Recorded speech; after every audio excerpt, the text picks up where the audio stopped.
علی بھائی اس میں میرا ایک سوال ہے 18 ذوالحجہ کے کانٹیکس میں نا، کیونکہ ہم غدیر خم کی آپ نے پوری حدیث سنا دی، وہ ہمیں سمجھ میں آ گئی. اب آج کے جو شیعہ ہیں وہ اس ڈیٹ کو جشن غدیر یا عید غدیر کے طور پہ مناتے ہیں، اور ابھی کچھ عرصے پہلے مجھے پتہ چلا کہ جو سنی حضرات ہیں ان کا کہنا یہ ہے کہ 18 ذوالحجہ کو ہی حضرت عثمان رضی اللہ تعالیٰ عنہ کو قتل کیا گیا، ان کو شہید کیا گیا.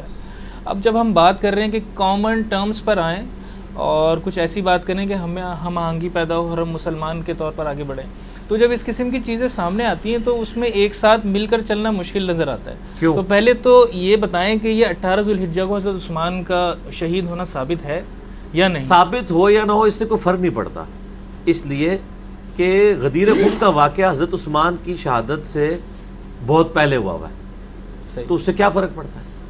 اگر یہ ہوتا نا کہ غدیر خم بعد میں گھڑی جاتی، پھر تو آپ کہتے ہیں یہ شہادت جو ہے وہ عثمان کو ڈائلیوٹ کرنے کے لیے گھڑی گئی ہے. یہ تو اللاجیکل بات ہے، وہ تو پہلے سے ہے، اس کی تاریخ کوئی بھی ہو. دوسری بات، شہادت عثمان سنی شیعہ کے درمیان کامن ٹرم نہیں بن سکتی کبھی بھی، نہ حضرت ابوبکر عمر کامن ٹرم بن سکتے ہیں. کامن ٹرم جو ہے وہ غدیر خم ہی بن سکتی ہے. تو کامن ٹرم کے اوپر بات کی جائے تو یہ تو سنیوں کا ایک یعنی بعض اوقات ایک ڈکوسلے والا معاملہ ہو جاتا ہے نا، جب یعنی وہ رجب کے کنڈے دیتے ہیں، وہ کہتے ہیں کہ حضرت امیر معاویہ رضی اللہ تعالیٰ عنہ کا جشن منا رہے ہیں، امام جعفر صادق والا. یہ ان سے بھی پوچھ کے دیکھ لیں تو وہ آپ کو بڑی سخت زبان دیں گے. وہ کہتے ہیں کہ ہم ان کو اتنی اہمیت ہی نہیں دیتے ہیں کہ ہم ان کے دن کو منائیں، ہم اہل بیت کا ذکر خیر کیوں نہ کریں. ٹھیک ہے، تو یہ ایک ڈائلیوٹ کرنے کے لیے نا ٹوٹکے گھڑے میں ہیں. مثال کے طور پر پاکستان میں بریلوی مکتب فکر کے لوگوں سے اگر آپ پوچھیں نا اہل حدیث کے بارے میں تو وہ کیٹاگوریکل کہیں گے جی اہل حدیث تو ہوتے ہی گستاخ رسول ہے. تو کیا میں پاکستان کے 15 کروڑ بریلویوں کے کہنے پہ اہل حدیث کو گستاخ رسول ڈکلیئر کر دوں میجورٹی از اتھارٹی کو؟ تو سر پھر ہم اہل حدیثوں سے بھی کہیں گے کہ جب آپ لوگوں کے اوپر اس طریقے سے فتوے لگاتے ہیں اہل بیت کی محبت میں رافضی ہونے کے، تو وہ بھی ایکسیپٹیبل نہیں ہوں گے. ادروائز سب سے پہلے تو آپ گستاخ رسول ڈکلیئر ہوں گے لوگوں کے کہنے پہ. گستاخ رسول ہونا بڑا جرم ہے اور رافضی ہونا تو بہت چھوٹا جرم ہے اس کے مقابلے پر. تو آپ کا جرم تو بڑا ہے اگر لوگوں کے کہنے پہ ہی مان لیں. باقی یہ عید غدیر کے طور پر مناتے ہیں، وہ اس میں جو ایگزیجریشن کرتے ہیں نا کہ مولا علی کو حق ولایت دینے کا مطلب ہے کہ نبی علیہ السلام نے مولا علی کو اپنا وصی بنا دیا تھا. تو یہ الفاظ ان کے پاس بھی ذخیرہ حدیث میں ان الفاظ کے ساتھ موجود نہیں ہے کہ یہ وصی ہے میرا اور میرے بعد یعنی میں اس کو اس حوالے سے چھوڑ کے جا رہا ہوں کہ یہ حکومتی معاملات کو سنبھالے گا. میں نے حدیث قرطاس پہ 3 گھنٹے کا لیکچر دیا ہے، وہ کاغذ قلم والی جو حدیث سید عمر، اس میں نے کلیئر کٹ ثابت کیا کہ نبی صلی اللہ علیہ وآلہ وسلم آپ کوئی ایمپرر بادشاہ نہیں تھے، آپ پیغمبر تھے. اگر سیدنا علی کو آپ نامزد کر دیتے تو یہ ملوکیت کی ہی ایک قسم ہو جاتی. آپ کبھی یہ کام نہ کرتے. میں نے ڈیٹیل سے اس پہ بات کی، آج اس طرف جانا نہیں ہے، نہ کسی کو اس پہ سوال کرنے کی اجازت ہے کیونکہ وہ تو 3 گھنٹے کا ٹاپک ہے، باقی سوالات رہ جائیں گے.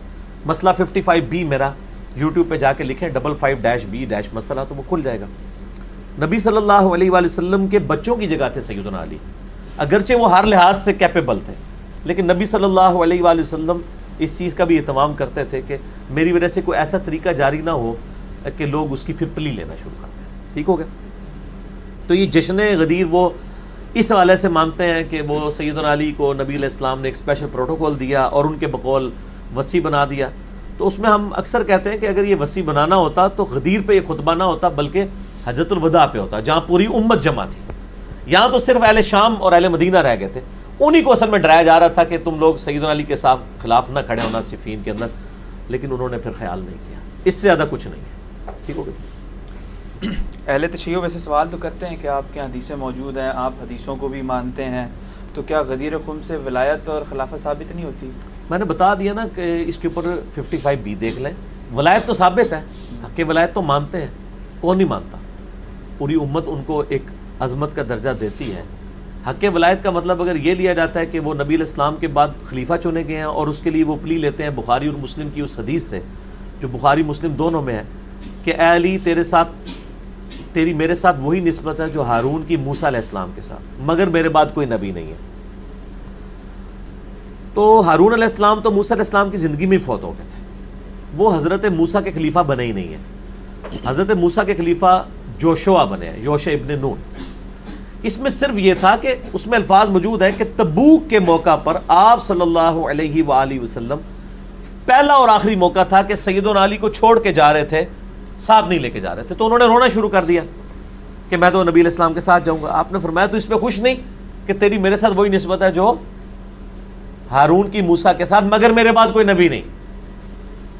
یعنی جیسے موسیٰ علیہ السلام کوہ طور پر گئے تھے چند دنوں کے لیے، ہارون کو چھوڑ گئے تھے، میں بھی کچھ عرصے کے لیے جا رہا ہوں تبوک پر، واپسی پہ میں آ جاؤں گا. اس سے مراد وہ والا خلافت والا معاملہ نہیں تھا. ٹھیک ہو گیا جی؟ یہ رزلٹ نکالنا غلط ہے. البتہ یہ بہت بڑی شان ہے، اور میں اکثر کہتا ہوں کہ سیدنا عمر فاروق رضی اللہ تعالیٰ کے بارے میں ایک حسن درجے کی روایت ہے ترمذی میں، میرے بعد کوئی نبی ہوتا تو عمر ہوتا. اس میں بھی اختلاف لوگ کرتے ہیں، اکثریت اس کو صحیح مانتی ہے، لیکن وہ ترمذی کی روایت ہے. یہ تو بخاری مسلم دونوں میں ہے، کیونکہ قرآن حکیم میں موسیٰ علیہ السلام کے سپورٹیو کون تھے؟ ہارون علیہ السلام. ان کی دعا سے بنے.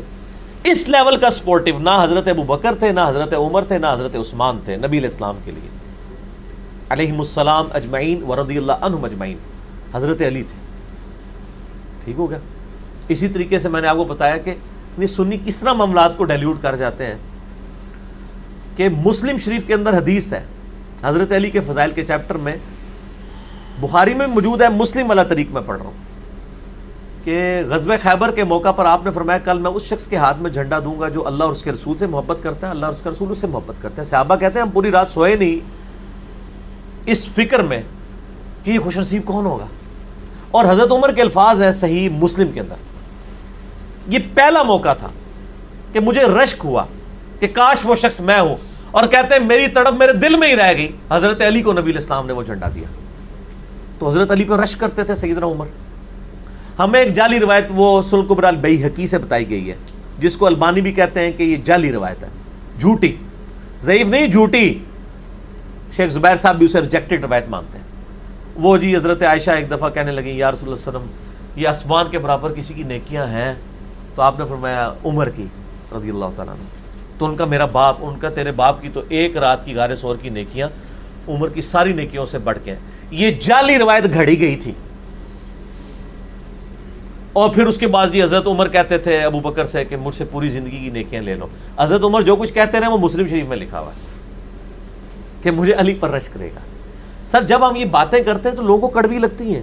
یہ بالکل اس طریقے سے میرے بھائیوں آپ کو کڑوی لگتی ہیں جیسے ہم یہود و نصارہ کو اولڈ ٹیسٹمنٹ اور نیو ٹیسٹمنٹ سے نبی علیہ السلام کی پروفیسیز بتاتے ہیں تو ان کو بڑی کڑوی لگتی ہیں کہ آپ تو ہمارے بزرگوں کی کوئی شان بیان کریں، آپ اپنے نبی کی شان کہاں بیچ میں سے بیان کر رہے ہیں؟ ہم نے تو ان کو ماننا ہی نہیں ہے.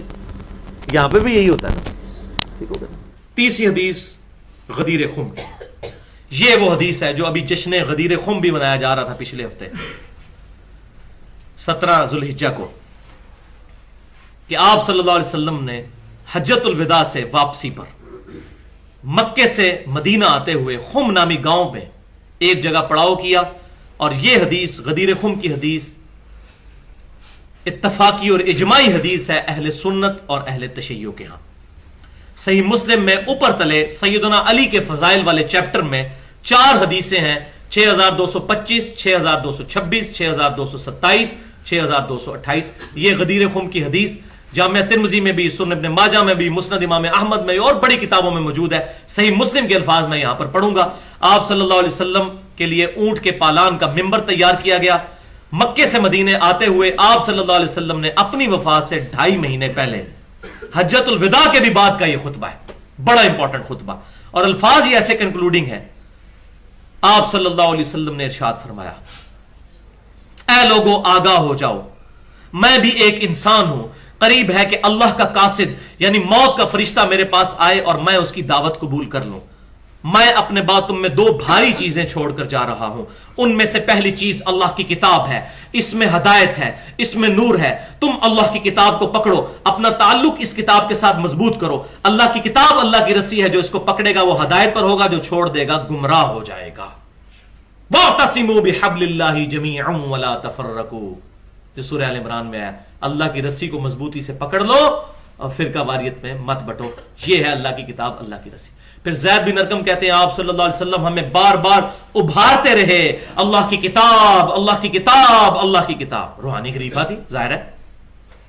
پھر فرمایا دوسری چیز میرے اہل بیت ہیں، میں اپنے اہل بیت کے معاملے میں تمہیں اللہ سے ڈراتا ہوں، میں اپنے اہل بیت کے معاملے میں تمہیں اللہ سے ڈراتا ہوں، کیونکہ نبی صلی اللہ علیہ وسلم کو یہ غیبی خبر دی جا چکی تھی کہ آپ کی وفات کے بعد آپ کی امت اہل بیت کے ساتھ برا سلوک کرے گی۔ تو یہ ہے وہ غدیر خم کی حدیث، اور اس میں باقی الفاظ جو باقی کتابوں میں صحیح سند کے ساتھ ہیں وہ بھی میں بتا دوں۔ جامعہ ترمذی میں 3713 نمبر حدیث ہے، اس میں آگے یہ بھی الفاظ ہیں، آپ صلی اللہ علیہ وسلم نے فرمایا جس کا مولا میں اس کا مولا علی۔ اور یہ مولا سے مراد مشکل کشا نہیں ہے بلکہ جگری یار، عربی میں کہتے ہیں مولا دلی محبوب کو۔ تو یہاں میں ایک چیز بالکل کلیئر کٹ بتا دوں کہ اگر کوئی مولا کو مشکل کشا کے معنوں میں لیتا ہے تو وہ سیدنا علی کا گستاخ ہے، اور اس پہ میری پوری گفتگو ہے اہل سنت پاک.com پر۔ دعا صرف اللہ ہی سے، مسئلہ نمبر 3 کے نام سے 1 گھنٹہ اور 38 منٹ کی گفتگو ہے کہ اللہ کے علاوہ کسی کو بھی دعا کے لیے پکارنا یہ خالصتاً شرک، قرآن اور سنت کی روشنی میں اور ناقابل معافی گناہ ہے۔ اسی لیے اللہ تعالیٰ نے کیٹاگوریکل مینشن کیا اور ہمیں بار بار نماز میں یہ پڑھوایا ایاک نعبد و ایاک نستعین، اے اللہ ہم عبادت صرف تیری کرتے ہیں، اور ساتھ ہی عبادت کی اعلیٰ ترین شکل و ایاک نستعین، اور غائب میں مدد تجھی سے مانگتے ہیں۔ اور یہ کس کو حضور نے کہا؟ غدیر خم پر۔ اگر یہی جملہ آپ صلی اللہ علیہ وسلم حجۃ الوداع پر بول سکتے تھے۔ لہذا اہل تشیع کا یہ جو موقف ہے کہ یہاں پر نبی صلی اللہ علیہ وسلم نے سیدنا علی کو اپنا وصی بنا دیا تھا، یہ بالکل فضول ہے۔ اور میں آج اس ویڈیو کے بہاف پر دنیا کے تمام اہل سنت کو یہ چیلنج کرتا ہوں کہ اپنے اصول محدثین پر ایک کتاب دکھائیں کہ نبی صلی اللہ علیہ وسلم نے بائی نیم اپنے بعد سیدنا ابوبکر صدیق کو اپنا خلیفہ بنایا ہو۔ یہ تو صحابہ کا اجماع ہوا تھا، نہیں ہے۔ اسی طریقے سے اہل تشیع کو بھی یہ چیلنج ہے، اور میں کئی دفعہ دے چکا ہوں، اپنے اصول محدثین پر ایک حدیث ثابت کر دے کہ غدیر خم پر آپ صلی اللہ علیہ وسلم نے یہ فرمایا ہو کہ میرے بعد یہ خلیفہ ہے، میرا نائب ہوگا امت پر۔ یہ ان کے یہاں بھی نہیں ملتا، وہ کہتے ہیں جی اشارے ملتے ہیں، اشارے تو ادھر بھی پڑے ہیں، سیدنا ابوبکر کے لیے بھی سیدنا علی کے لیے بھی، اشاروں کے نہیں، ان ایمبیگوس حدیث دکھائے، غیر مبہم، وہ ان کے پاس بھی کوئی نہیں موجود۔ تو یہ غدیر خم پر اصل میں مسئلہ کیا تھا؟ اگر آپ صلی اللہ علیہ وسلم نے یہ بات کرنی ہوتی حجۃ الوداع پر کرتے، جو حجۃ الوداع کی جامعہ ترمذی کی حدیث ہے کہ قرآن اور اہل بیت، وہ والی روایت ضعیف ہے۔ جو صحیح سند کے ساتھ ہے وہ غدیر خم کی صحیح مسلم میں غدیر خم پر ہے۔ یہاں آپ صلی اللہ علیہ وسلم نے سیدنا علی کے لیے اتنا پروٹوکول کیوں دیا؟ اس کی ایک وجہ تھی کہ یہاں پر صرف اہل مدینہ اور اہل شام رہ گئے تھے خم پہ، باقی سب لوگ تو جا چکے تھے حج سے واپسی پر۔ یا مدینے والے لوگ تھے یا جنہوں نے شام جانا تھا وہ لوگ حضور صلی اللہ علیہ وسلم کے ساتھ تھے، اور آپ صلی اللہ علیہ وسلم کو یہ خبر دی جا چکی تھی کہ انہی شامیوں نے جنگ صفین میں مولا علی کے خلاف کھڑے ہونا ہے، تو حضور ان کو ڈرا رہے تھے کہ یہ حرکت نہ کرنا۔ انہی شامیوں نے مولا حسین کو بھی شہید کرنا تھا۔